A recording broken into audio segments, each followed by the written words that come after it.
Kirtop here, and these are the 100 creepiest discoveries found during excavations. Game. Crystal jar. A thin-walled jar for cosmetics or perfume is a magnificent example of the craftsmanship of ancient artisans. It was carved from a single piece of rock crystal, which in itself speaks to the skill in working the material and the aesthetic sense of its creators. The jar, created in the 1st century, comes from the Eastern Mediterranean, a region known for its ancient traditions in glassmaking and crystal processing. Its exquisite design and refined shapes, complemented by gold elements, indicate that this item was intended for people of high social status, probably for storing expensive oils or perfumes. Despite its modest size, just 8.4 centimeters tall, the jar embodies the wealth and sophistication of that era. The gruesome secret of the Black Death. The study of an ancient Egyptian mummy has shed light on the early spread of the deadly bubonic plague in North Africa. The 3,290-year-old remains kept in the Egyptian Museum of Turin have astonished scientists. Traces of the Yersinia pestis bacteria were found in the bones and even in the intestinal contents. It turned out that the disease had entered the region long before the Black Death epidemic that raged in Europe in the 14th century. Until now, the oldest mentions of the plague came from Asia. There is a 5,000-year-old find in Russia, as well as materials from Europe and Asia. But the mummy from Turin confirmed for the first time that the dangerous pathogen had also established itself in ancient Egypt. Scientists recalled that fleas were found in the village of Amarna, where the builders of Tutankhamun's tomb worked. They are the main carriers of the infection. There are even mentions in the Ebers Papyrus, which is more than 3,500 years old, about a mysterious bubo filled with pus. This suggests that the plague could have spread from Nile rats to ship passengers, who eventually carried the disease throughout the Mediterranean. Thus, the Black Death became just a vivid chapter in the long history of the plague. And now it is clear that its sinister waves swept across the world much earlier than previously thought, and Africa played a much more significant role in this process. Tarim mummies. In the Tarim Desert, located in the western part of China, perfectly preserved mummies have been discovered, which are over 4,000 years old. These mummies are remarkable for their condition, preserved by the region's dry climate. Chinese archaeologists can't believe it, since they have Caucasoid features, which raises many questions about the migrations and cultural exchanges of ancient peoples. Studies have shown that the mummies have high cheekbones, deep eye sockets, and light hair, which is unusual for the population of this region. These findings cast doubt on the previously existing theory that the Tarim Basin was inhabited exclusively by Asian peoples. DNA analyses have confirmed the mixed origins of these people, indicating complex migration routes connecting east and west, even in ancient times. The mummies were found in various burial sites, many of which contain rich burial gifts, including textiles, weapons, and household items. The mummies of the Tarim Desert continue to be studied by scientists from all over the world, revealing new aspects of ancient history. They are an archaeological phenomenon. The brewers of the Wari culture. The ancient Wari culture, which preceded the Inca civilization, flourished in the Andes of Peru for hundreds of years. Special attention should be paid to a fact discovered by a researcher from the University of Florida and the Field Museum in 2005. The Wari brewers were women, and not just ordinary workers, but members of the upper class, distinguished by their exceptional beauty. These talented women brewed chicha, a traditional alcoholic beverage with a 1,000-year history, made from corn and the fruit of the Peruvian pepper tree. Cave paintings of Valcamonica. The Valcamonica Valley, located in northern Italy, contains over 200,000 cave paintings created by various cultures over the past 8,000 years.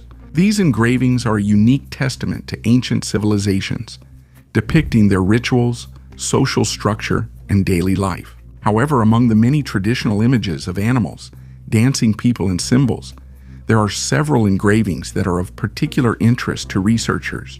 Some of them resemble figures dressed in strange costumes that look like spacesuits, with details similar to helmets, antennas, and other devices. These drawings have given rise to a lot of speculation. Some claim that they might have been created after the ancient inhabitants of Valcamonica made contact with extraterrestrial civilizations. Such theories often rely on the appearance of these figures, arguing that ancient people might have depicted extraterrestrial beings, or even astronauts they encountered.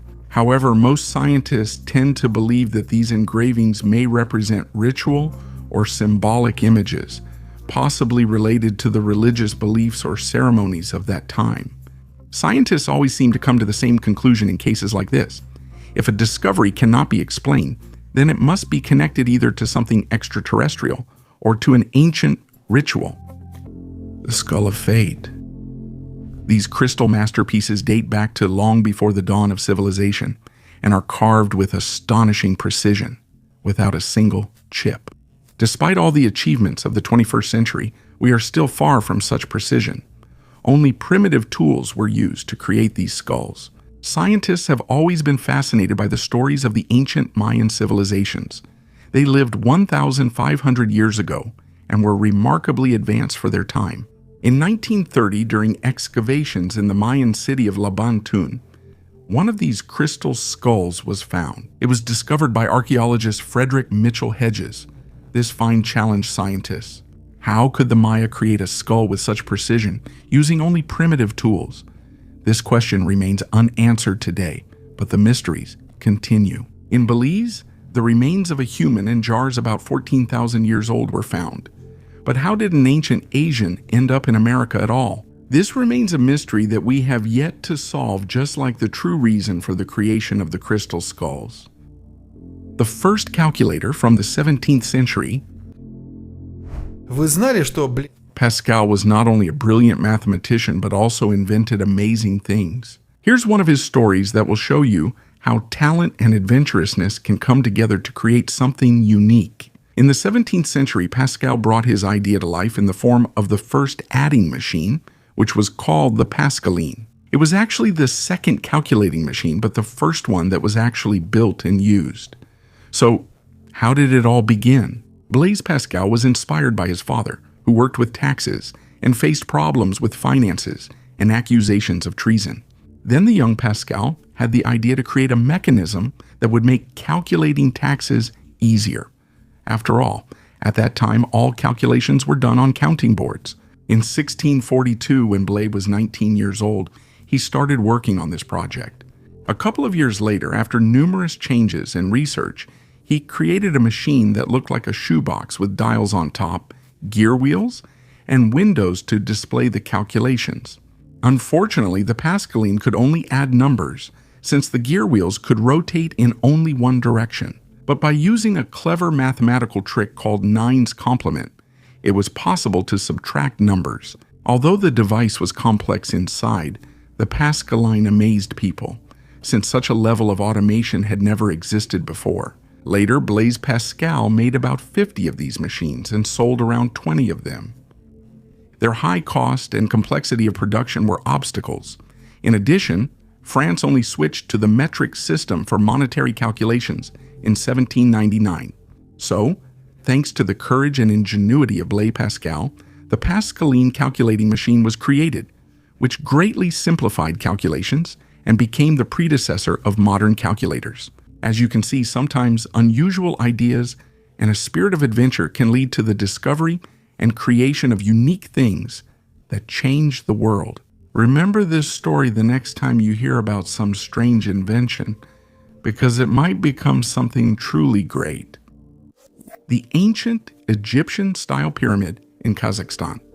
This structure, which resembles the pyramids of ancient Egypt, was discovered by archaeologists in the Kazakh steppe. The mausoleum was built more than 3,000 years ago. The discovery was made by members of the expedition from the Sarai-Arka Archaeological Institute, led by candidate of historical sciences Igor Kukushkin.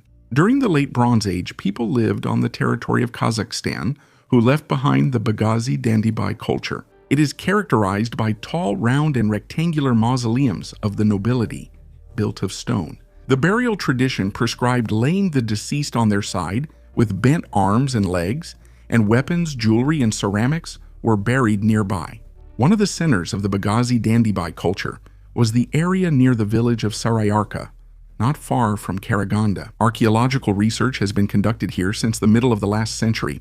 Recently, research has yielded a sensational new discovery. Archaeologists have excavated a unique stepped mausoleum. With its shape, this majestic burial structure resembles the famous Egyptian pyramids from about the same historical period, and especially the stepped pyramid of Pharaoh Djoser. Here it is in the photo. By the way, archaeologists have reconstructed the appearance of the pyramid in Kazakhstan. Here's how it looked before and after the reconstruction. Scientists believe that the mausoleum was built in Saryarka more than 3,000 years ago for a local pharaoh, chief, or Kagan of a powerful local tribe from the late Bronze Age. Ancient Greece and Rome.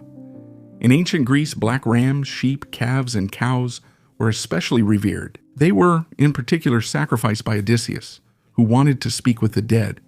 And by the way, this fragment of the Odyssey is considered to be the oldest. In ancient Greece, necromancy was not just a fascination, it was the most developed there. Besides, the very word necromancy has Greek origins. Contacts with the dead were called nekiomancy, sciomancy, or psychomancy from the words corpse, shadow, and soul. In addition, in Greece, it was easy to communicate with the dead in places specially designated for this purpose.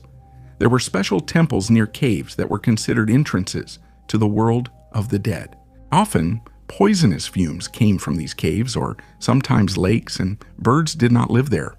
Necromancy was also reflected in myths. The Corinthian tyrant Periander, for example, who killed his wife Melissa and then raped her body, summoned her spirit to find out where she had hidden the treasure entrusted to her for safekeeping. Very domestic, isn't it? Melissa, despite her resentment, still pointed out the place, but only after generous gifts. Among these gifts was rich clothing, which was given to Melissa with the help of noble ladies. They came to the king's feast, where they were stripped and the clothing itself was burned. That's how it was. It's also no secret that in antiquity, literature was highly developed, and writers often liked to use gruesome descriptions of rituals to make their works more vivid. That was the image of Erecto, created by Lucan. She looked terrifying, summoned the dead, cursed the gods, and made wild noises. Overall, the attitude toward this art among the Greeks varies from author to author. Some approve of the practice of summoning, while others do not. In Horace's works, the witches Canidia and Sagana look frightening, disheveled, ungirded, barefoot, and they even tear apart a lamb with their bare hands. It is also interesting that in ancient Greek and Roman culture there were skulls that gave prophecies. Even the head of Orpheus, which was thrown into the sea and later found on the coast of the island of Lesbos, prophesied from a crack in the ground. There are other heads that bring prophecies as well. This included the heads of Publius, who fell victim to wolves, Hermaphroditus, who was killed by his own father, Polycritus, and many others. And they didn't need any rituals. They spoke on their own. But heads could also be made on purpose. For example, King Cleomenes of Sparta consulted with the head of his friend. However, the king turned out not to be much of a friend. He promised to make this very advisor his co-ruler, but then killed him and kept the head so as not to break his oath. The Greeks also actively turned to the dead for help. Many of them asked the dead for success in everyday life, strength, luck, winning in court, and so on. Special letters were even written to the dead on pieces of lead, marble, clay, mica, copper, and many other materials. Over time, specialists even appeared who, for a certain fee, helped compose these very letters to the dead. And the list of Greek practices for addressing the dead is extremely extensive. Many of these rituals were later used in various necromancy practices, including modern ones. The oldest map of the world has been deciphered. The British Museum has revealed the secret of one of the oldest maps of the world, a clay tablet from Babylon, created about 3,000 years ago. The so-called Imago Mundi, found in the city of Abu Haba in Iraq, has been kept in the museum's collection since 1882. The tablet shows a simplified world as imagined by Mesopotamians, with a rectangle in the center for the Euphrates River. Around it are circles and rectangles representing cities, including Babylon. Everything is surrounded by the Bitter River, the salty waters of the Persian Gulf and the Mediterranean Sea. According to cuneiform specialist Irving Finkel, this is a schematic representation of the space where people lived and died, and beyond it, the tablet shows 8 distant regions. The text in Akkadian, placed over the maps and on the back, tells about the creation of the world and also retells one of the versions of the story of the Great Flood. According to it, around 1800 BC, the god commanded King Utnapishtim to build an ark, the remains of which supposedly remained beyond the Bitter River on the slope of a mountain. The missing fragment of the tablet, discovered in 1995, helped scientists to decipher this story more accurately. In addition, the Babylonian god Marduk is mentioned, as well as fantastic creatures like the Scorpion Man and the lion-headed being, and the bird Anzu, which confirms the rich mythological world of the Babylonians. The cost of building the Pyramid of Khufu. We are used to skyscrapers that rise with the help of metal frameworks and modern technology. But the Pyramid of Khufu, built around 2600 BC, still captures the imagination. Its height reached 146 meters, and only by the 13th century AD did buildings appear that were taller. To understand how much it would cost to build the pyramid today, historians and engineers estimated the expenses for stone, transportation, salaries, crane rentals, and other details. The total comes to an impressive sum of about $5 billion. After all, it would require about 2.5 million cubic meters of limestone, which would have to be transported from quarries, and for the inner lining, thousands of tons of granite from Aswan, located hundreds of kilometers away. Add to that the designers, geologists, fuel for transporting the blocks, and giant cranes. In ancient times, everything was done by hand. It is believed that thousands of free workers worked on the construction site, regularly replaced by teams who received decent food and housing. They moved multi-ton blocks along ramps using wooden rollers and built a colossal structure that amazes with the precision of its assembly. Even today, you can't fit a knife blade between some of the stones. According to some experts, construction took between 20 and 27 years. About 2 tons of meat were needed for food, not counting grain, vegetables, and water. It's noteworthy that the project itself was led by Kimyun, the pharaoh's nephew, who actually served as the chief architect. He was the one who coordinated the work of tens of thousands of people, which in itself speaks to the impressive organization of labor in ancient Egypt. Today, the pyramids remain not only part of our historical heritage, but they also raise timeless questions about what humanity can do to realize ambitious ideals. The Pyramid of Khufu was more than just a building. It is a symbol of the pharaoh's power and the pinnacle of engineering in its time, and it still inspires us to pursue bold achievements. 2. Tibetan Denisovan. A group of scientists studied materials found in the Baishia cave in Tibet and discovered an ancient rib. Paleoproteomic analysis showed that it belonged to a Denisovan who lived about 48 to 32,000 years ago. The main information about Denisovans comes from just a few finds. Most of the fossils were found in the Denisova cave, after which this species of ancient humans was named. Outside this cave, Denisovans were first identified in Tibet when protein fragments from a 160,000-year-old lower jaw fragment found in 1980 were analyzed. Later, Denisovan DNA was also found in deposits from younger layers of this cave. The tooth of another representative of this ancient population was excavated in Laos. Scientists from Denmark, China, and France studied the Baishia cave in Tibet. At this high-altitude site, located at an elevation of 3,280 meters, they found numerous artifacts and animal remains, indicating that the cave was visited by archaic humans for many thousands of years. Among the more than 2,500 animal bones and teeth found in the cave were blue sheep, yaks, Tibetan gazelles, and horses. Bones of ancient hyena, gray wolf, snow leopard, pheasant, and golden eagle were also identified. Almost 20% of the bones show anthropogenic traces. During the excavation, archaeologists discovered a rib fragment over 5 centimeters long, which broke into 2 pieces. Biomolecular analysis showed that the fossil belonged to a Denisovan. Dating by the cultural layer determined the age of the find to be 324,800 years, indicating that Denisovans visited Bolshia Cave more than 100,000 years ago. 200-year-old wine.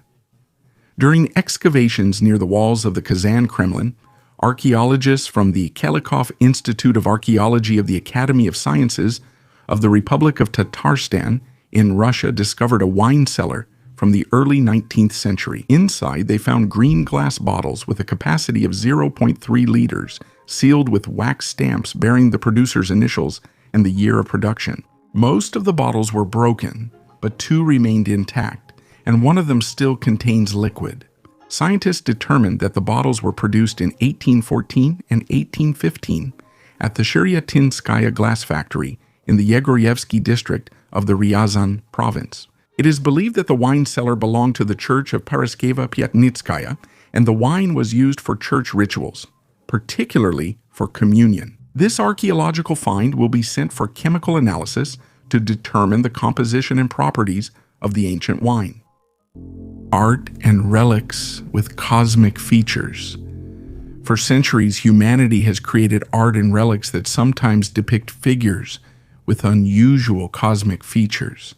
These images have sparked discussions and theories about possible contact with extraterrestrial civilizations. One of the most well-known examples is the ancient depictions in the Indian Vedas, where flying machines known as vimanas are described. Although most researchers believe that they are mythological or symbolic depictions, some claim that this is evidence of ancient technology or even extraterrestrial intervention. In numerous ancient cultures from Egypt to Central America, statues and reliefs have been found depicting figures with unusual headgear resembling helmets or with other cosmic attributes. These images are often associated with gods or great rulers who could descend from the heavens. Another example is the art of the ancient Sumerians. Some of these images depict beings that, according to some theorists, could be interpreted as extraterrestrials.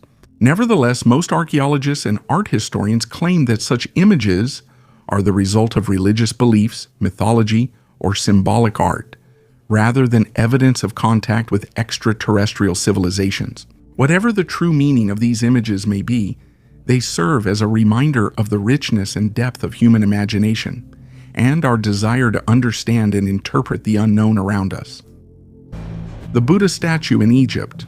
As part of a joint American-Polish archaeological expedition, scientists made a remarkable discovery in Bereniki, an ancient Egyptian port city from the Roman Empire era on the Red Sea. During the excavation, researchers found a marble statue of Buddha, almost a meter tall. Buddha is depicted holding his robe in one hand, while the other part of the statue is missing. The background of the statue is decorated with a mandorla, symbolizing the enlightened mind with rays of light drawn in. In addition, there is a blooming lotus at the base.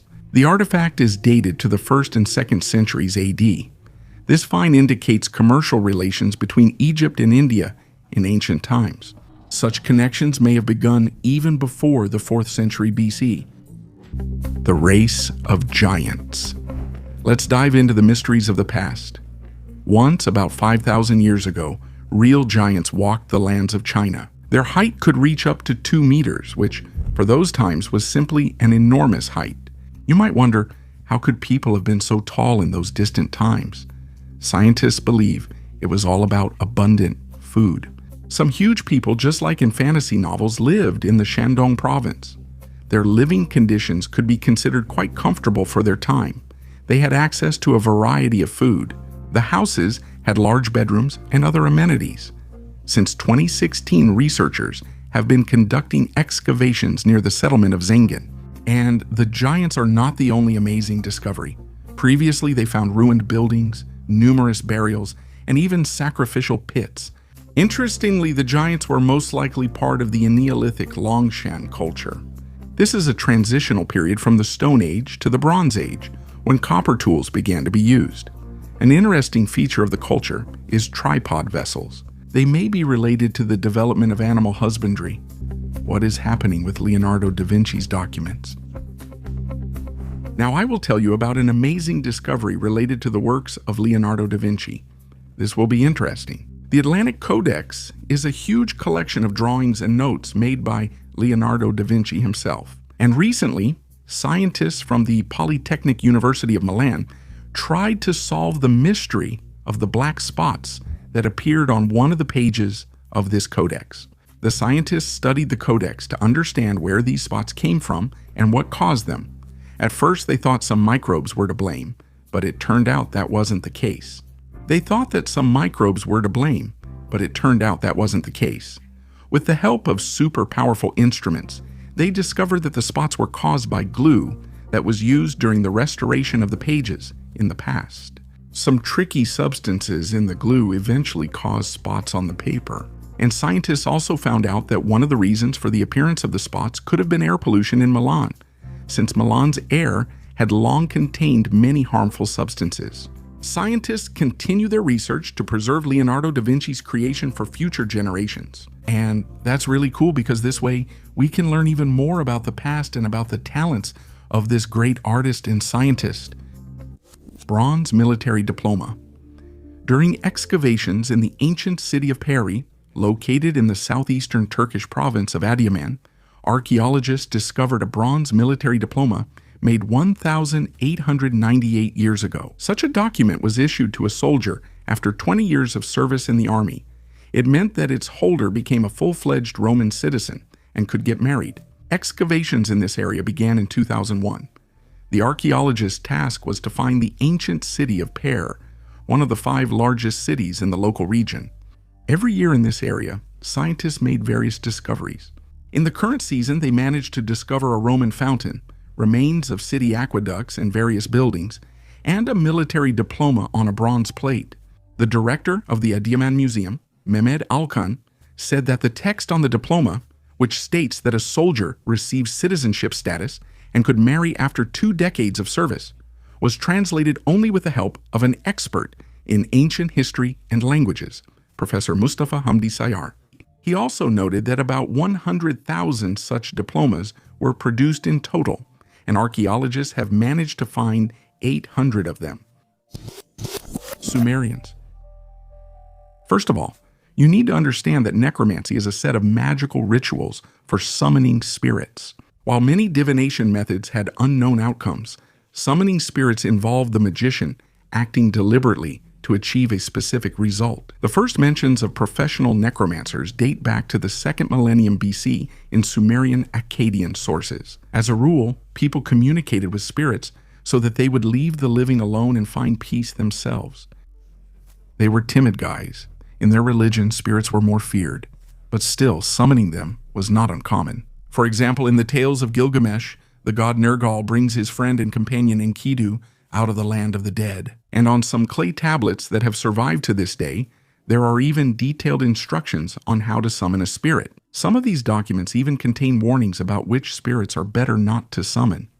Of course, what ritual would be complete without ingredients for summoning spirits? For this, the Sumerians used pretty standard ingredients: smoke, juniper and sulfur, oil, honey, wine, and good beer. Besides all that, there were also things that seem wild by today's standards. So in many rituals, it was necessary to use, for example, the dung of a wild bull and a bear, crushed partridges, the fat of a snake, a lion and a crab, and much more. It was also possible to speak with the dead. For this, it was necessary to smear the eyes with a special ointment, which included human and dog bones, wolf feces, rancid fat, pus from a black dog, and cedar resin. If you use that, you might see more than just the dead. An unusual skeleton under an ancient church. Archaeologists working at the Church of St. Mary in Stoke Mandeville could not have imagined the treasure trove of artifacts that would greet them when they first began work at this site. Archaeological excavations first began here 4 years ago as part of preparations for the construction of the HS2 high-speed railway. The process involved relocating the remains of about 3,000 people buried in the local cemetery. Archaeologists led by Dr. Rachel Wood announced the discovery of remains at the church site. They found a square foundation trench surrounded by a circular ditch, which contained burials, 3 remarkable life-sized Roman busts, and a number of other artifacts. Among the analyzed finds were an unusual skeleton, busts, cremation urns, and a very well-preserved glass jug. The skeleton was found headless in the circular ditch. Professor Alice Roberts, the host of the excavation program for Britain, says that this extraordinary skeleton had leg injuries that suggest a sudden, violent end.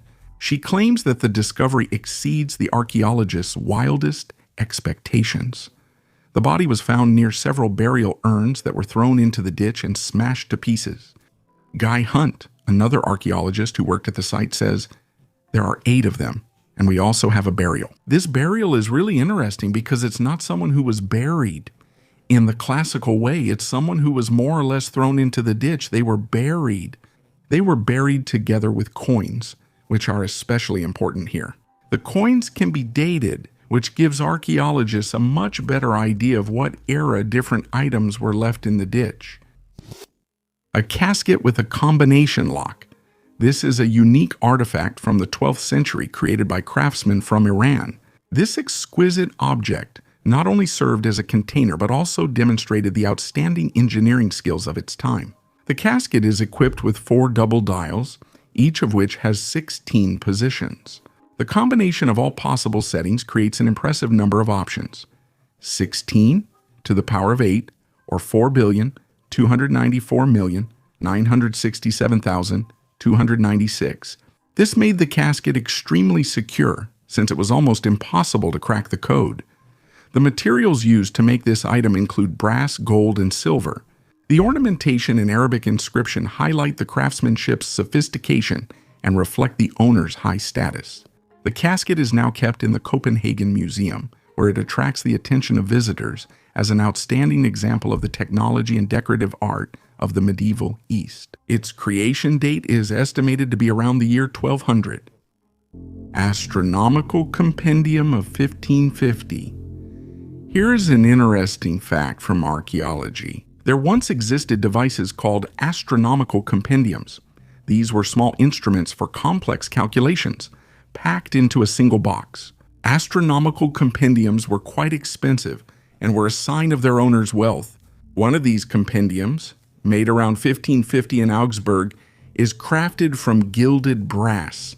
Such a compendium included a variety of instruments, including a nocturnal for determining the time at night by the stars, lists of latitudes, a magnetic compass, a list of ports and harbors, a perpetual calendar, and a lunar indicator. With the compendium, one could determine the current time, the tide height in ports, and perform calendar calculations. All of this was so amazing and useful that it's hard to imagine today how such complex functions could fit into such a small device. Ancient tumor with teeth. During archaeological excavations in Amarna, Egypt, scientists made an astonishing discovery. In one of the tombs, dated to around 1340 BC, they found the skeleton of a young woman about 20 years old, wrapped in plant fiber material. Although tomb number 3051 was located in a cemetery for common people, the woman apparently belonged to a wealthier class of society, as indicated by the presence of gold rings on her hands. Special attention was drawn to a ring depicting the deity Bes, who protected the household and women. However, the most astonishing find was a mass of bone with teeth, discovered in the pelvic area of the skeleton. This formation, according to researchers, is believed to be an ovarian teratoma, a tumor containing tissues not typical for that location, such as hair, bones, or teeth. It is possible that the amulet depicting Bes was worn by the woman to relieve pain associated with her ovarian disease. This discovery is especially valuable because teratomas are extremely rare in archaeological finds. This is the oldest known case of such a tumor. The study of the woman from Amarna suggests that she was an active participant in the social life of the city, which was the capital of Egypt during the reign of Akhenaten. Ancient Egypt. It is no secret that the attitude toward the dead in the afterlife in ancient Egypt was special. Their mummies and special burial traditions have survived to this day. However, necromancy there was quite unique. In the era of the Old Kingdom, Egyptians believed that the power a person possessed during their lifetime would follow them into the realm of the dead. That's why on the walls of many tombs of ancient nobles, we can read about who this person was and what power they held. Later, during the Middle Kingdom era, a whole cult of the dead developed. If you offered them generous gifts, you could count on their patronage in the world of the living. And in the era of the New Kingdom, there was even a cult of the royal official Imhotep. He acted as the patron of all singers and gave answers to questions, appearing to the petitioner in dreams. You could also ask questions to Pharaoh Imhotep I. His statue was brought out before the people, and supposedly it acted as an oracle. He left his successor instructions about the afterlife, advice on governing the country, and even predictions about an upcoming rebellion. But most often, ancient Egyptians were interested in everyday matters: how to get well, how to solve family problems, and how to get more luck and protection. It was also believed a deceased relative of yours could aid you against another deceased person. However, if a spirit was not fulfilling their duties well, people would write angry letters to them and reproach them for not meeting their obligations under a special agreement. The ancient Egyptians believed the dead constantly interacted with the living, making summoning unnecessary. It was only necessary to constantly provide them with offerings and keep their tombs in order. However, later sources, particularly the Leiden Papyrus from Hellenistic Egypt, describe how to summon a spirit using a vessel. A spirit could be trapped there, and in turn it would answer the questions of the living. Here we can see a parallel with King Solomon, who trapped demons in a copper vessel and made them obey him. A city that existed 200,000 years ago. In South Africa, about 150 kilometers west of the port of Maputo, Mozambique, a giant stone city was discovered. The age was determined by measuring the rate of dolerite erosion. The metropolis covers an area of 1,500 square kilometers. The city, covering 1,500 square kilometers, was built between 160,000 and 200,000 years ago. The ruins consist of huge stone circles, most of which are buried in sand and can only be seen from the air or with satellite images. This ancient city is considered part of a system of cities and settlements covering an area of 10,000 square kilometers.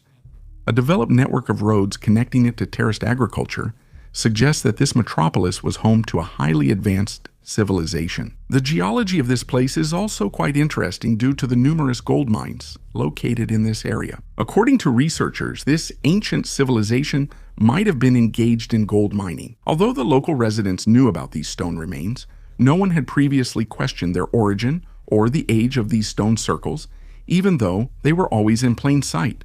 As often happens, in 2007, amateur enthusiast Michael Tellinger, a researcher and writer passionate about studying human origins, and Johann Hein, a local firefighting pilot, decided to explore this site. In other words, academic historians arrogantly dismiss these ruins as worthless and unworthy of attention, which, by the way, is still the case today.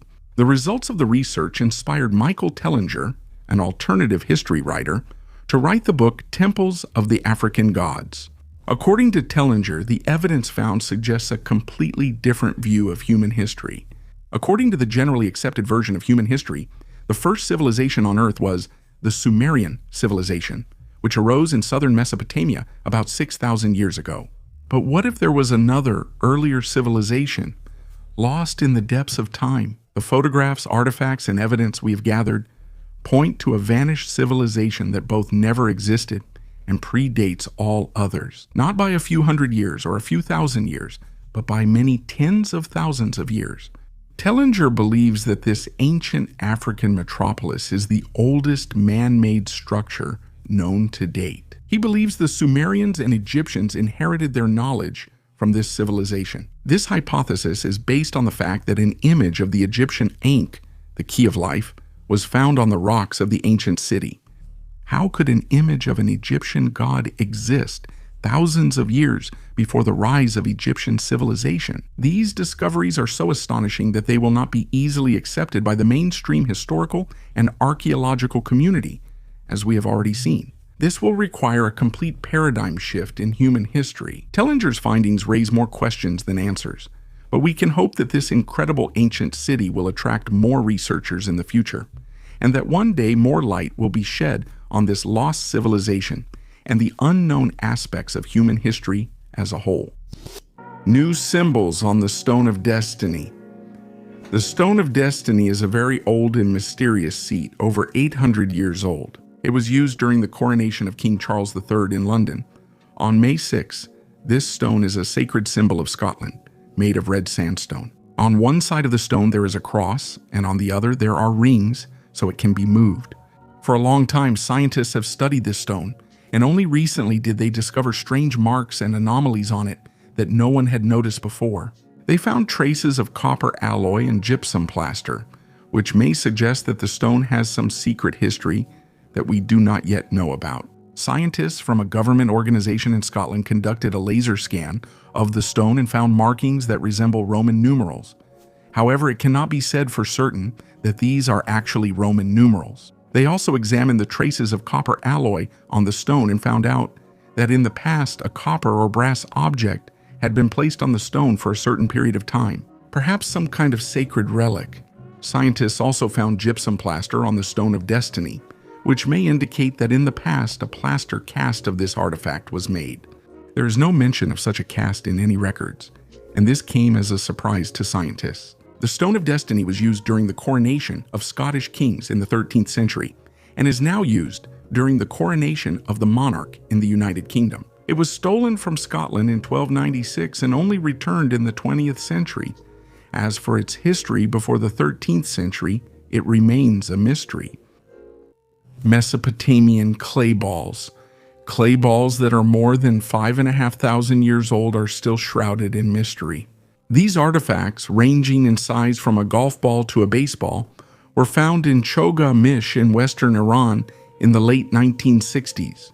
A total of about 150 such balls were discovered, which only adds to the intrigue surrounding their purpose. For a long time, the prevailing theory was that the balls were used as a kind of tool for recording economic transactions. This assumption was based on findings from the 1960s. Balls were found containing 49 pebbles and cuneiform writing describing a transaction with a shepherd.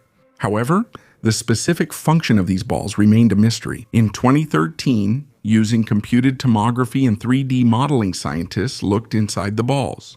It turned out that they contained tokens of various shapes, which could have served as numerical markers for keeping track of goods. Researchers are trying to understand the system of grouping these tokens inside the balls.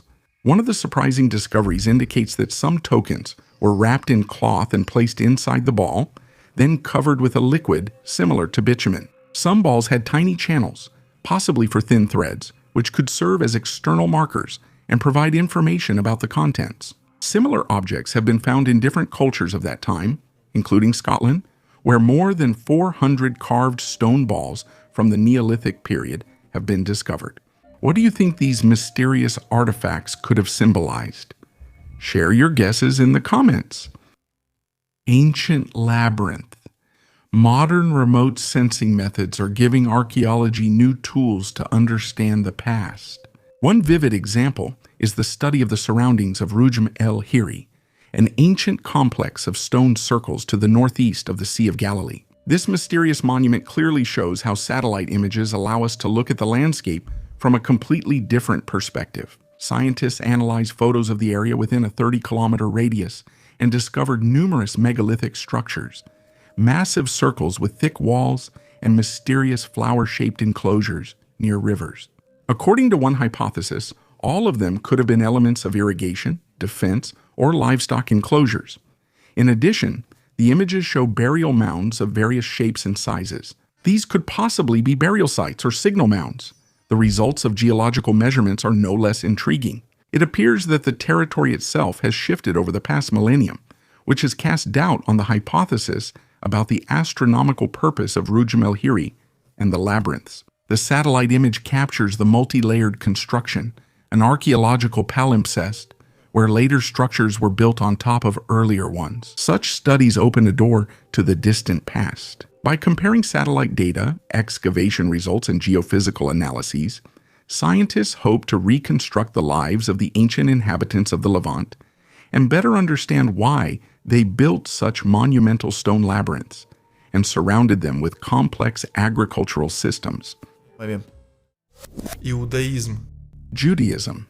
Surprisingly, Jews or Hebrews also practiced necromancy. Although the Jewish religion has a clear prohibition against necromancy, which was later adopted by Christianity, despite this, the Bible itself describes a necromancy ritual.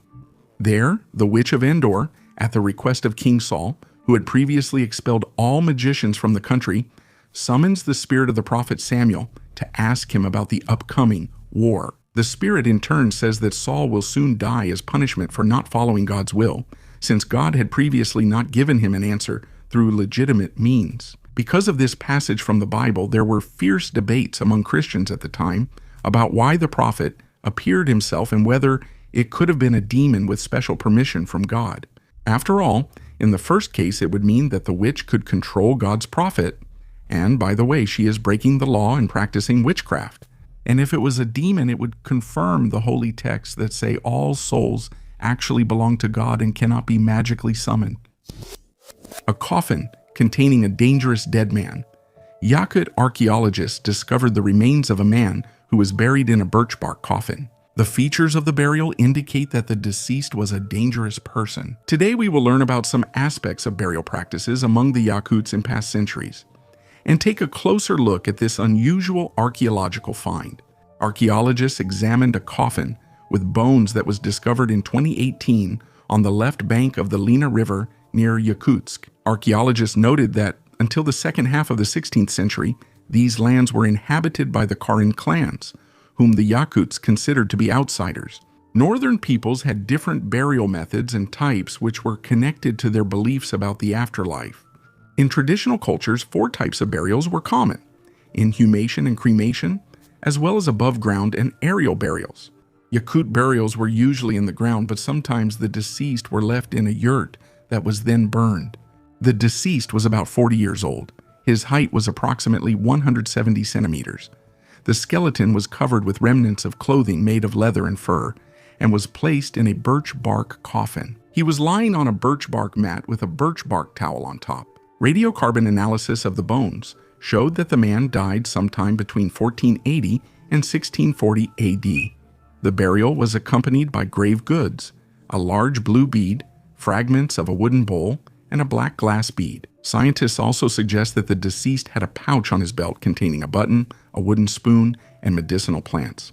Several factors make this burial unusual. The body was lying face down, oriented to the northeast instead of the west, and there were no weapons or tools present. Researchers say this suggests the deceased was seen as one of the dangerous dead.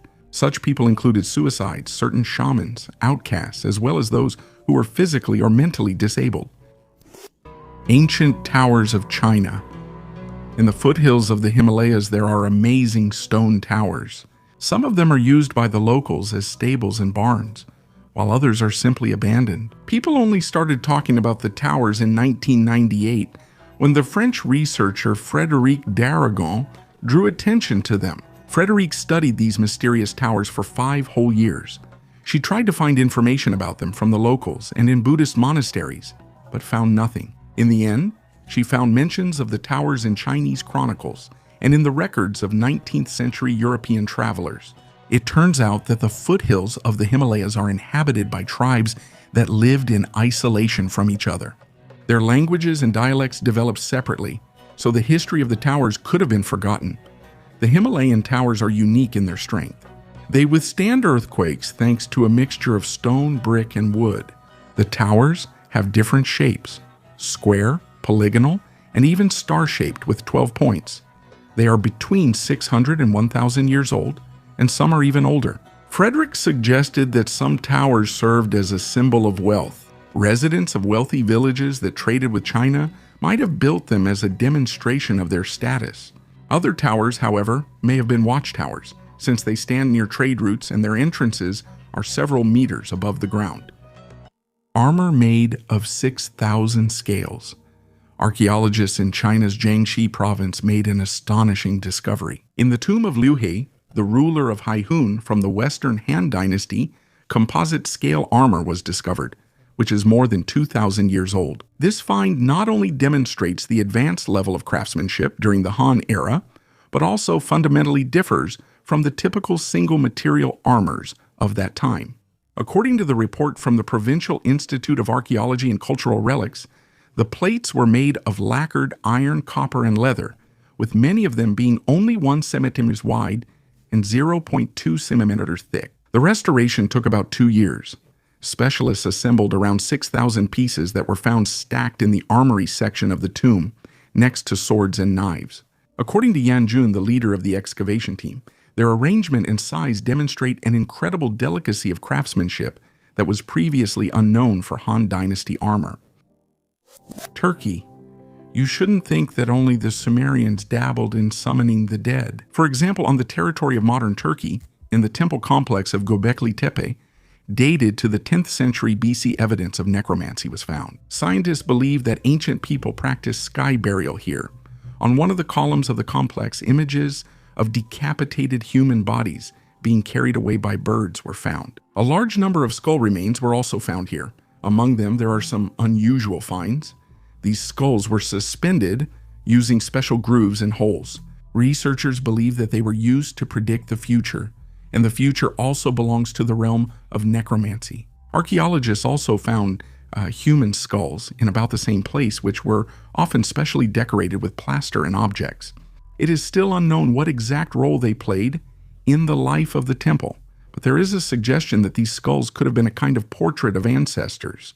However, this does not explain the relatively young age of the owners of these skulls, and also the fact that these skulls were deliberately deformed during the owner's lifetimes. Apparently, the focus was on the appearance of the owner. The age of Homo sapiens is 232,000 years. Archaeologists have clarified the dating of the OMO-1 fossil, which according to some scientists is considered the oldest known remains of Homo sapiens. It turned out that the minimum age of these finds is about 232,000 years, plus or minus 22,000 years. That is, significantly older than previously thought. In addition, scientists have clarified the dating of the fossil from the Herto site.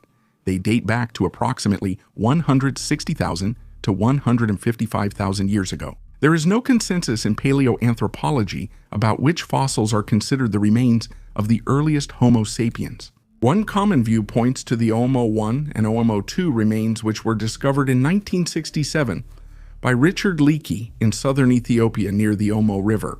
Radiometric analyses have shown that the age of these finds is about 200,000 years. Studies of the two skulls and the postcranial skeleton allowed scientists to classify these individuals as anatomically modern humans.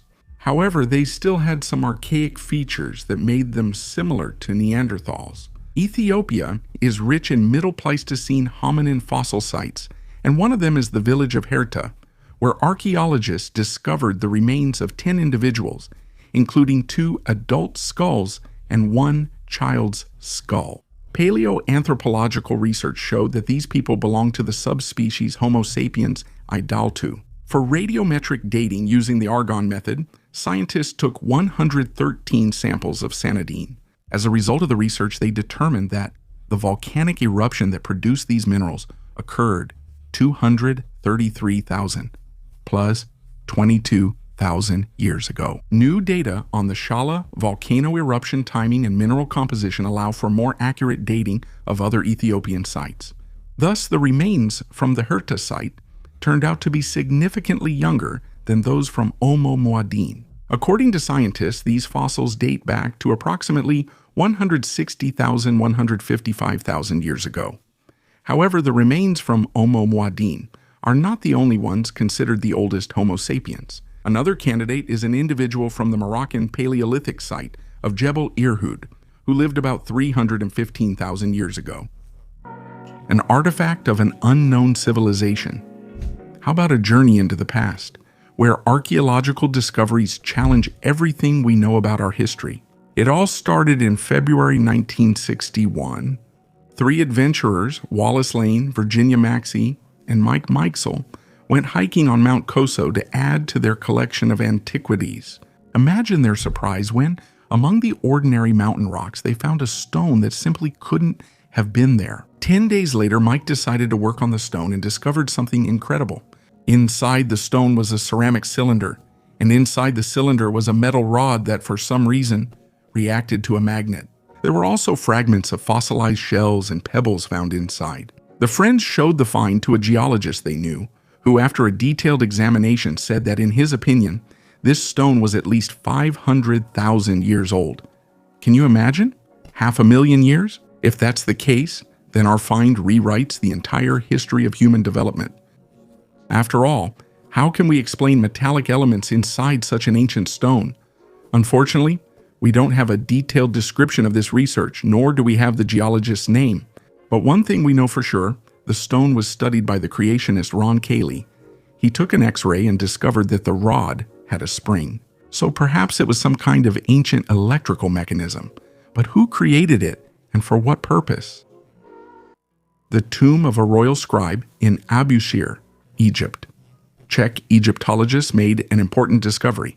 They found the tomb of a young royal scribe, which is about 2,500 years old. This find, along with other archaeological discoveries in the region, gives scientists a better understanding of the changes that took place in Egypt in the 5th and 6th centuries BC. The tomb belonged to a man named Jikutimkat, who lived during the time of the Persian invasion of Egypt.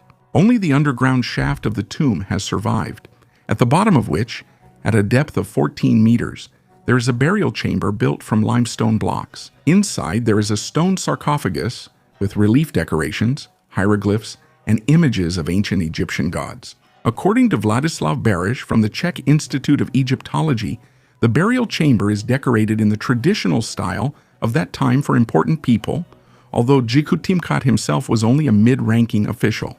The inscriptions on the walls were meant to ease his journey to the afterlife and ensure eternal bliss. They mainly contained religious texts, the names of his parents, and specific phrases, including spells for protection against snakes. However, despite the magical text, Jikutimkat's tomb was almost empty when it was opened, as it had been looted around the 5th century AD. The era when the tomb was built was a time of civilizational decline and social upheaval. The study of the remains showed that Jikutimkat died at about 25 years old and already had signs of severe osteoporosis and spinal wear, possibly due to a specific illness. A mysterious accessory from the future.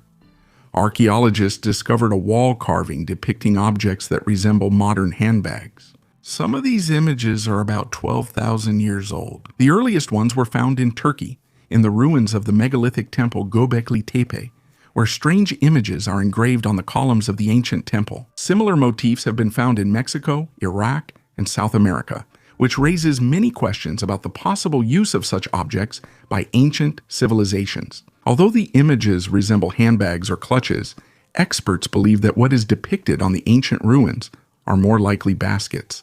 Some believe that the concept of the handbag might have been invented by ancient civilizations.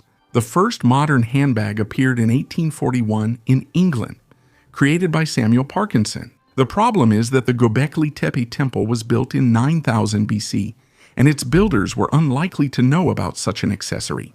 Another ancient example of a handbag was found in ancient Egyptian hieroglyphs, written about 5,000 years ago, where gods are holding a small square object symbolizing prosperity. Archaeologists have indeed found remains of baskets and tool bags used by ancient Egyptians, but they still cannot say for sure what is depicted in the hieroglyphs. Similar discoveries were made in Iraq, among the ruins of a Syrian palace built between 883 and 859 BC, where a winged jinn is depicted holding an object resembling a handbag. Historian David Miano believes that these figures, called Apkallu, were minor deities who carried buckets for water and sacred date palms, not handbags. Ancient buckets similar to the engravings have indeed been found in Iraq. Similar motifs have also been found in Mexico, among the Toltec ruins, where giant statues hold objects resembling handbags. These statues were created around 750 AD. The Middle Ages and modern times. Despite the large number of references to magical books in medieval folklore, very few actual works dedicated to necromancy have survived. This may have been due to the active struggle of the Church against heresies. However, in later literature, there are not only descriptions of practices for communicating with the dead, but also attempts to classify them, although authors approach this topic quite reluctantly. In occult philosophy, Agrippa, drawing on Greek descriptions, speaks of two types of necromancy. One type of necromancy, called the animation of corpses, cannot be performed without blood. Skyomancy is the summoning of souls, which, however, does not occur without a corpse or its parts, since such things contain a spiritual power sympathetic to them. Both types of necromancy are clearly disapproved of by the author, but the second seems less repulsive to him. Despite his general disapproval, there is also a description of necromantic rituals being performed. For example, in the English book Ancient Tomb Monuments by Weaver, The book describes how Edward Kelly and Paul Waring, with the help of magic circles and spells, resurrect a young man who during his life was himself involved in the practice of magic. The spirit returns to the body and rises, standing upright. It is very characteristic of Greek descriptions that the reanimated corpse then answers the questions of the magicians. The melted steps of the staircase in the Temple of Hathor in Dendera raise many questions among archaeologists and researchers. These steps are located in one of the best preserved temples in Dendera. They look as if they were exposed to incredibly high temperatures, which could have caused their deformation and partial melting. Unusual bends and sunken areas can be seen on the surface of the steps, which are not typical for the usual wear and tear of stone structures. There are various theories that try to explain this phenomenon. One hypothesis suggests that the steps may have been damaged as a result of some unknown thermal impact, such as ritual fires or processes related to ancient practices. Another theory points to possible construction errors. If the stones for the steps were formed directly on site from a liquid mixture, then interrupting the hardening process could have led to an incorrect shape and softness of the material. Scientists are still studying this phenomenon, adding yet another mystery to the rich heritage of ancient Egypt. Ancient Roman figurine of a wrestler. Scientists have found that a lead figurine of a wrestler or slave from the 1st century AD was discovered in the 1920s in an ancient Roman necropolis and depicted an African warrior. Researchers determined that the man originally held a spear in his hand, and he acquired the seated pose because the soft metal was heated during the burial ritual. It is believed that the figurine was made in the Mediterranean region. The depiction of Africans in works of art, such as sculpture, became a popular motif as early as ancient Greece, starting from the 6th century BC. This tradition continued into the Roman period, aided by the increasing number of contacts between the Romans and the people living south of the Sahara. Africans were often depicted as athletes, warriors, or servants. During the Roman conquest of Britain, such items also made their way into this region. Over the years of excavations, scholars have managed to discover 5 figurines from the Roman period depicting Africans. Scientists from the charity English Heritage, led by Cameron Moffat, conducted a re-examination of a lead figurine discovered in the 1920s at the site of an ancient Roman necropolis near the settlement of Leto Situm. The artifact, about 55 millimeters tall, was dated to the 1st century AD. The depicted person wore bracelets and a necklace made of large beads. Apparently, the item was a grave good accompanying the cremated remains of the buried person. It was originally believed that the figurines depicted an enslaved person whose facial expression was interpreted as suffering. In the 1990s, the interpretation was revised to identify the figure as a wrestler sitting on the ground with his legs crossed. However, during new research, the researchers discovered that there is a previously unnoticed hole in the figurine's right hand, which apparently once held a bronze spear.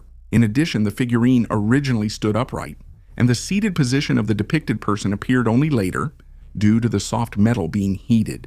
The image of an African man carrying a spear is quite common in classical period art, usually referred to as an African warrior. Almost nothing is known about the item's owner, but the researcher suggested he may have seen himself in the figurine, which is why it was buried with him. Perhaps in 20 or 30 years, this figurine will be interpreted differently. Even in such small details, we can see how historians change their opinions over the years. The ancient spa complex in Pompeii, the ancient Roman city at the foot of Vesuvius, archaeologists discovered a luxurious residence that, in their opinion, belonged to one of the influential citizens. The owner, according to researchers, used this house not only for receptions and entertainment, but also to demonstrate high status or political support during elections. The complex contained thermal baths designed for about 30 people who could move between the caldarium, the hot room, the tepidarium, the warm room, and the frigidarium, the cold room. The cold room, connected to the inner courtyard, turned out to be especially impressive. The luxurious banquet hall is decorated with frescoes inspired by the Trojan War, including a scene of the meeting between Helen and Paris. The hall itself was nicknamed the Black Room because of its dark walls, which concealed the soot from burning oil lamps. A staircase connects the hall to the upper floor, where charcoal drawings of gladiator pairs and a stylized phallus remain on the arches. According to scholars, such details emphasize the social status of the owner, turning the house into a kind of stage for the public. Guests could relax in the baths after feasts, and the artistic details created the effect of being present in a mythological setting. Traces of a vanished culture. Venezuelan archaeologists have discovered 20 new sites with rock paintings dating back millennia. These drawings found in Canaima National Park belong to a previously unknown culture. The drawings made with red pigment include geometric motifs such as dots, crosses, stars, and lines, as well as stylized images of leaves and human figures. Some images are carved into the stone, making them petroglyphs. The purpose of creating these drawings remains a mystery. They might have been related to birth, illnesses, the renewal of nature, or hunting. Rock art sites were probably important because of their location, just as the locations of churches and mosques are important to us today. The exact age of the drawings is still unknown, but they are estimated to be about 4,000 years old based on similarities with similar drawings in Brazil. However, scientists believe that the Venezuelan findings may be even older. Canaima National Park is a vast area with forests and parks the size of Belgium. One of its most famous attractions, Angel Falls, is the highest waterfall in the world. Researchers suggest that the park could have been the center of origin for this mysterious culture, which later spread along the Amazon, Guyana, and southern Colombia, where similar rock paintings can be found. Remains of an ancient market. In Northampton's Market Square, archaeologists have discovered unique finds that reveal new chapters of the city's history. Among them are a possible punishment post and traces of an unknown market hall. The team from the Museum of London Archaeology found fragments of medieval shoes, textiles, ceramics, and animal bones. In the center of the square, they found a stone building, possibly a market hall. Another building may predate the establishment of the market in 1236. The discovered structures may be depicted on a 17th century map in the south of the square. They found the Great Conduit, built by Edward IV. They also discovered a medieval pillar possibly used for punishment. After research, the structures will be covered in the finds preserved in a museum. A double hoard of Viking treasures. Archaeologists in Denmark have found an amazing hoard of ancient silver coins and jewelry, which reveals secrets about the life of the famous Viking king, Harald Bluetooth. This hoard was found on the Jutland Peninsula near the ancient ring fortress that Harald himself built around the year 980. A total of about 300 silver items were discovered, including 50 coins and pieces of jewelry. It turned out that the treasures were hidden in 2 different places under buildings that no longer exist. Archaeologists thought that the person who buried the hoard deliberately divided it into parts so as not to lose everything at once. By the way, the treasures were discovered by a woman using a metal detector. Most of the items found are chopped silver or hack silver. These are pieces of silver jewelry that could be weighed and sold. But among the hoard, there were also silver coins from Arab and Germanic countries, as well as from Denmark. The Danish coins with a cross are especially interesting, as they were minted during the reign of Harald Bluetooth. Harald was one of the first Viking kings to accept Christianity, and with the help of this new faith, he wanted to unite the warring Viking tribes in Denmark. No one knows for sure why he got the nickname Bluetooth. Maybe he had a bad tooth that was bluish-black in color. This name is still well known today because it gave its name to the wireless communication standard, Bluetooth. Harald united Denmark and even ruled part of Norway. He was king until his death in 985 or 986, when he was succeeded on the throne by his son, Sweyn Forkbeard. Israel. In what is now Israel at Nahal Hamar, evidence of necromancy was also found. There, archaeologists unearthed limestone masks stored together with several plaster-modeled skulls. The holes in the bones suggest these masks were fastened directly to the skulls. Most likely, such amulets were made to ward off evil spirits that might have inhabited those very skulls. Findings near the masks suggest that if a living person put on these masks, he could in a way transform into the deceased, becoming a guide to the world of the dead. At that time, it was believed that the dead protected the living. People would consult with them and also ask for help with wealth and fertility. A half-ton find from space. Not far from a Kenyan village, a massive metal ring with a diameter of more than 2.5 meters and weighing almost half a ton fell from the sky. The Kenyan Space Agency suggests that this fragment could have been part of a rocket booster that did not burn up upon re-entry into the atmosphere. Local residents noticed how the object flared up at high altitude and glowed before it fell to Earth. Such situations are extremely rare, as most space debris usually burns up or lands in the ocean. This incident reminded people of the consequences of the 60-year era of space exploration and made them fear the possibility of debris falling again. Rare treasures in Poland. During archaeological excavations on an island near Ostrovita, Pomerania, a 1,000-year-old burial richly decorated with grave goods was discovered. It is believed that these items, some of which are extremely rare, belong to a wealthy member of the Pomeranian elite. 2 amber rings, a bronze bowl, an iron knife in a leather sheath, and bronze buckles were found in the grave of a person who belonged to the Pomeranian nobility, who lived between the 11th and 12th centuries. The head of the excavation, Dr. Jerzy Sakura from Leszczyński University, noted that these 2 almost identical rings were symmetrically positioned in relation to the bones of the body. The first ring was found where the bones of the right hand should have been, and the second was on a finger of the left hand, on the body's other side. Amber rings are an extremely rare burial item, and finding 2 in one grave is a unique occurrence. The discovered burial has been called elite because it differs from the nearby ones in its size and the expensive items with which it was furnished. Measuring 3 meters in length and 1.5 meters in width, this grave is larger than the Middle Bronze Age graves in this area, which also suggests that it is an elite grave.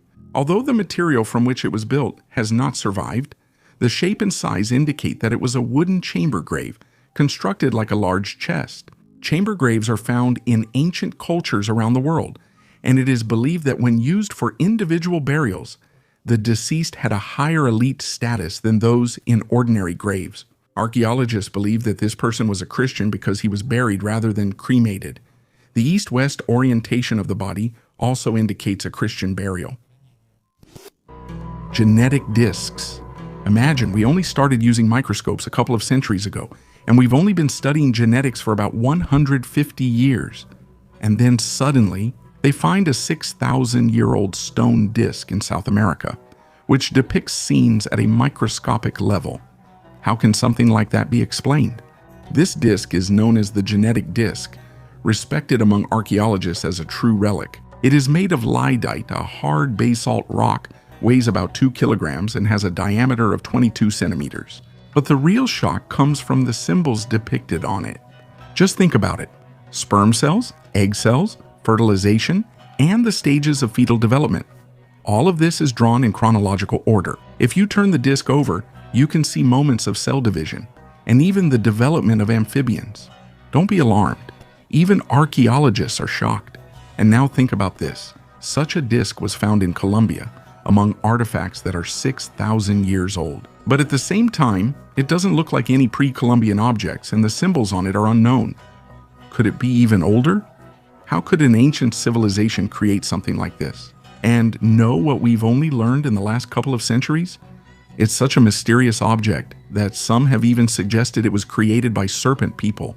Well, there really is a snake on the disc. This disc calls into question our entire understanding of South American culture. Some people think it's a fake, but we do know that South America is full of mysteries. There is no one to eat the corpses. The Zoroastrian Tower of Silence on Malabar Hill is a sacred place for the Parsi community. It is under threat due to the declining vulture population in this area. These birds play a key role in the ritual of Damanashini, exposing the bodies of the deceased so they can return to nature. However, the decline in scavenger numbers in Mumbai, which began in 2015, has put this ancient tradition at risk. The Tower of Silence, or Dhamma, which is over 300 years old, is a circular structure symbolizing eternity in the Zoroastrian faith. It is located in a 22-hectare forest.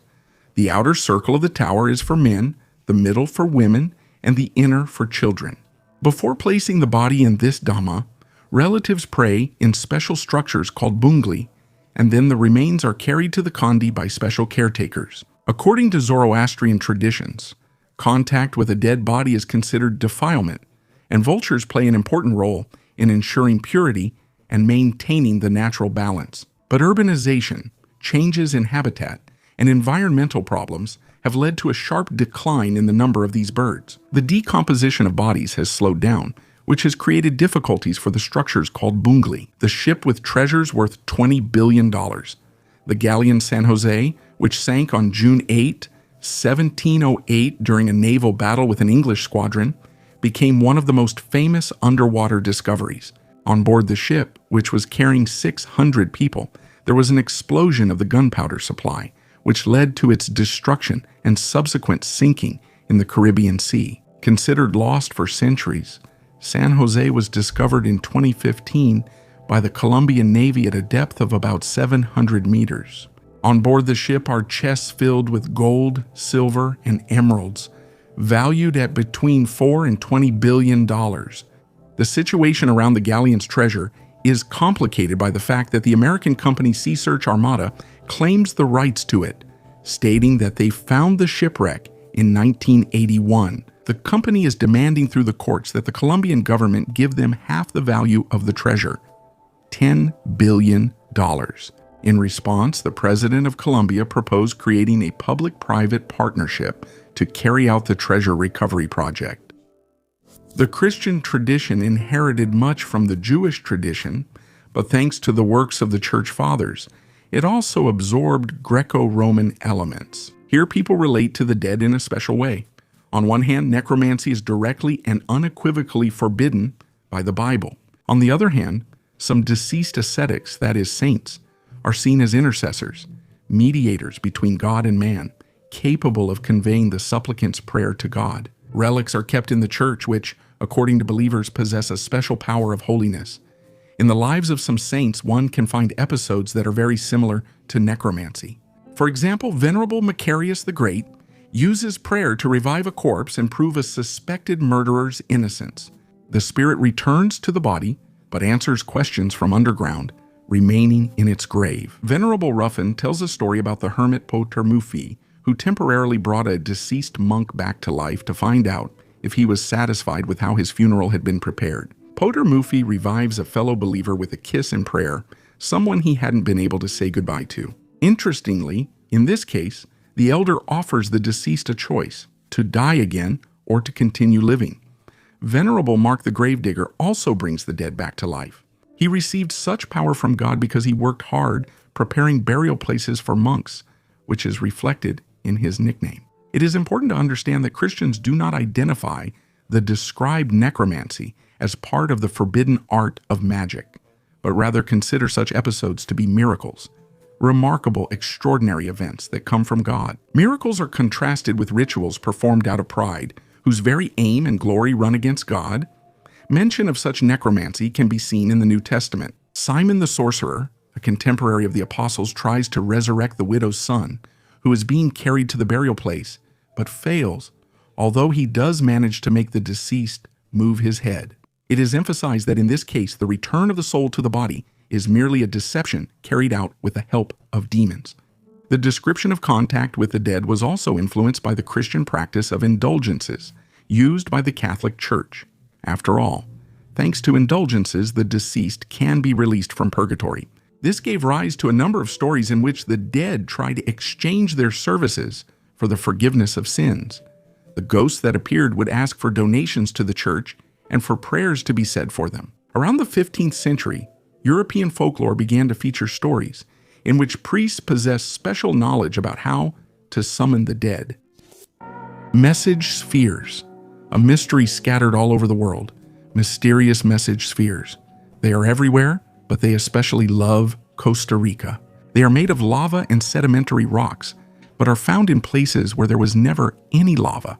Scientists estimate their age to be around 1,200 to 1,400 years old. They are perfectly round and weigh up to 14 tons. If you see a drawing or inscription on one of them, don't be surprised. It could have been left by our distant ancestors. These spheres have been found in many parts of the world, from America to Russia. They were first discovered in Costa Rica when a company was preparing land for banana plantations. But where did they come from? Some people are sure that they are the work of an ancient civilization. Others believe they were created by aliens. There are also those who say that these are simply natural formations created by river flows or retreating glaciers. Another theory says that these spheres were made in the 20th century as a tourist attraction. But then the war began and the spheres were forgotten. And the last hypothesis I want to share with you, if you look at these spheres from above, they form geometric shapes like star maps.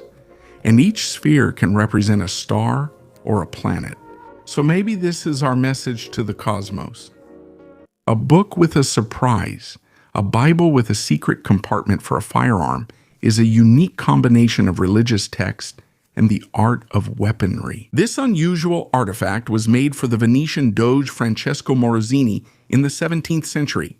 The secret mechanism allowed a miniature firearm to be hidden inside the book, and a silk bookmark served as the trigger. It's hard to say whether Morosini used this Bible as intended, but he was known for his sharp mind and caution, which may have contributed to his long life. The Doge lived to be 74 years old, which was quite a respectable age for that time. This Bible combined the engineering skill of the era and shows how powerful people of that time sought to combine means of self-defense with everyday objects. Spiritualism. After reports that the Fox sisters made contact with a ghost in their home through knocking sounds, spiritualism began to spread widely in the United States and then around the world. Movements quickly emerged whose followers built their lives according to the guidance from spirits, gathering information about the afterlife and spiritual worlds. There was widespread discussion about who people were communicating with, the deceased or harmful spirits. Attempts were made to photograph and study the spirits. The materialization of various objects from the spiritual world became a public show. Table turning was practiced both in elite salons and in merchants and even village homes. The popularity of spiritualism only declined by the 1930s, but even today there are clubs and societies that actively practice its various forms. Echoes of the popularity of spiritualist seances can be seen in traditional fortune-telling, everyday magic, and even children's magic. Fortune-telling using a saucer on a circle, a ring or a needle suspended on a thread, summoning a spirit with the help of a saucer, and so on. Jade Cups, the 1980s Ecuador. Adventurous archaeologist Elias Sotomayor sets off deep into the jungle, inspired by stories of a mysterious underground city. The city was never found, but Elias discovered amazing artifacts that glow in the dark, over 18,000 years old. And here they are, forgotten in a corner. 12 cups and a goblet, crafted with incredible precision from hard-to-work jade. Amazing, isn't it? But it becomes very clear. Each cup is an exact replica of the others, and all of them precisely match the volume of the goblet. What if back in those ancient times there were advanced stoneworking machines in Ecuador? And here's the cherry on top. Each cup and goblet depicts a different constellation. Just imagine the level of astronomical knowledge their creators must have had. And all of this could be connected to the legendary city of the Red Sun, which, according to myths, once existed here in Ecuador. Maybe our mysterious artifacts are all that's left of its inhabitants. A cache of royal regalia. The unexpected discovery in the dungeons of the Vilnius Cathedral shocked historians. A carefully sealed vault was discovered, containing burial regalia associated with the rulers of the Grand Duchy of Lithuania and Poland. There they found crowns, scepters, chains, rings, and plaques that belonged to King Alexander, his mother Elizabeth of Habsburg, and Barbara Radziwill, the wife of Sigismund Augustus. These items were not worn during their lifetimes. They were made specifically for burial ceremonies. According to researchers, the regalia were first discovered back in 1931, but with the start of World War II, they were hidden deeper in the catacombs and sealed up to protect them from being looted.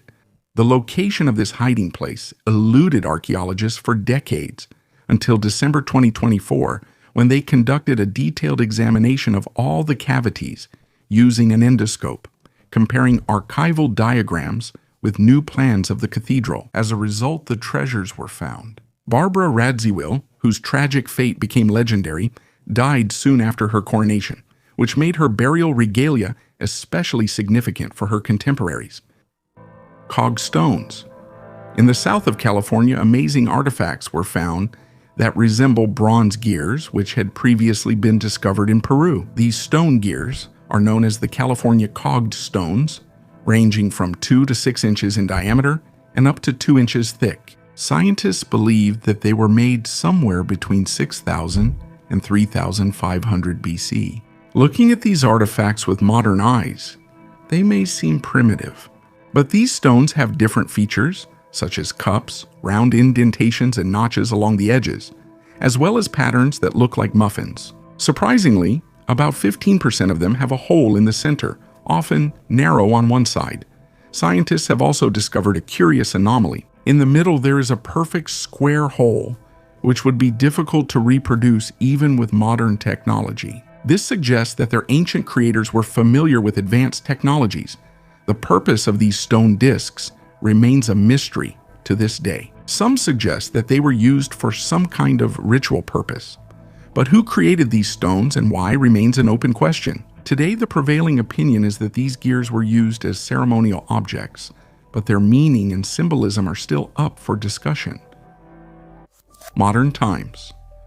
By the end of the 20th century, necromancy began to actively reappear in public discourse. It is referenced in fiction, music, films, and TV shows, playing on humanity's greatest fear, the fear of death, and with the reputation of being a forbidden and dangerous practice. Necromancy at the same time acquires a certain romantic aura, attracting people's attention. These practices are once again in demand among those interested in magic, esotericism, and the occult. On themed websites, people exchange methods and recipes. Practitioners of necromancy share stories of successful experiences and talk about their results. Modern methods are a mixture of many ancient sources and are actively being supplemented.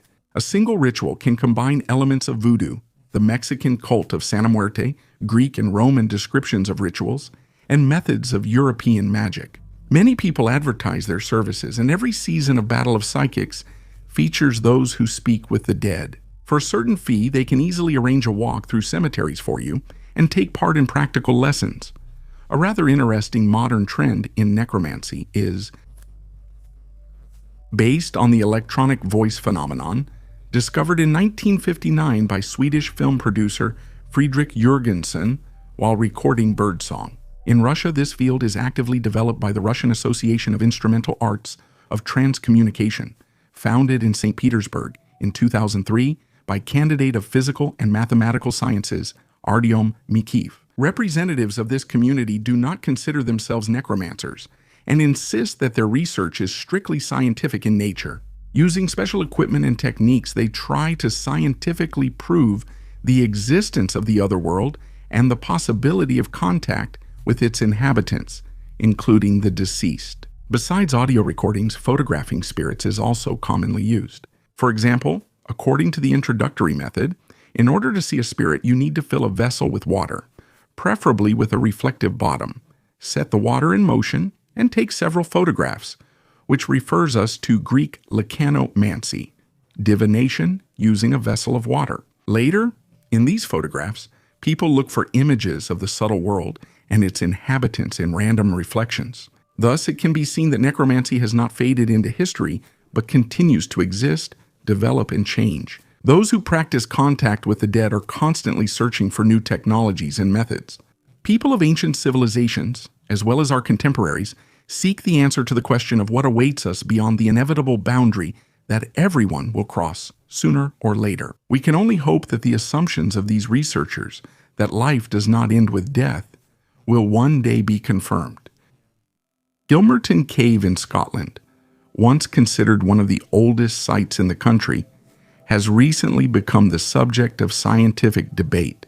Located in the suburb of Edinburgh, Gilmerton, the cave was open to the public only 20 years ago, but its true origins still raise questions. The cave, consisting of 2 corridors and 8 rooms, is entirely carved by hand into the sandstone. It was once believed that it served as a druid temple and was sealed by them to preserve the sanctity of the place. However, new evidence casts doubt on this version. Some researchers suggest that the cave might have been used as a secluded pub, although the presence of several such establishments in a small village makes this theory unlikely. The quality of the sandstone work in the cave, as well as the presence of curved, horn-shaped tables, points to a period before the beginning of the peasant era. Therefore, the construction of the cave is presumably dated to the period from 500 BC to 500 AD, a time when Druids might have lived in the region. Research on the cave continues, and the discovered hidden part of the cave may reveal even more secrets in the future. Scientists do not rule out that, in the future, the Gilmerton Cave may be recognized as a uniquely preserved sanctuary of ancient culture, despite the many mysteries and the lack of concrete evidence about its original purpose. And to learn more about the ancient world and new archaeological discoveries, I recommend you subscribe to our channel and give this video a thumbs up. Thank you for watching. Goodbye, everyone.